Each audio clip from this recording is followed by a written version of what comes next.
ગઈકાલ તારીખ 13/7/2025 B division police station વિસ્તારમાં આવેલ મફતિયાપરામાં અજયભાઈ ચારોલા નામના વ્યક્તિનું કોઈ અજાણ્યા ઈસમોએ જમણા પગના થાપાના ભાગે તીક્ષ્ણ હથિયારના ઘા મારીને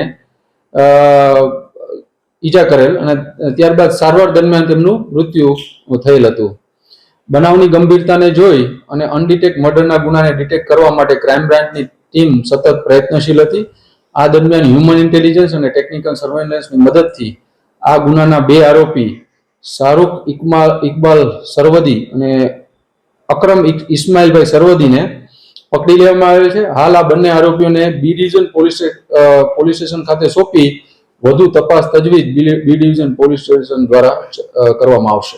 આ આરોપીઓનો કોઈ ગુનાહિત ઇતિહાસ નથી અને આ આરોપી શાહરૂખ અને અકરમ બંને મામા ભાણેજ છે અને એ બંનેને પ્રાથમિક પૂછપરછમાં એવું જણાવેલ હતું કે મરણ જનારે કોઈ કેફી દ્રવ્ય પીને આ બંને આરોપીઓને ગાળાગાળી કરી હતી અને આ બંને વચ્ચે બોલાચાલી અને ઝઘડો થતા ઉશ્કેરાઈને ચપ્પુના ઘા વડે આ આરોપીઓએ મરણ જનારનું મૃત્યુ નિપજાવેલ હતું.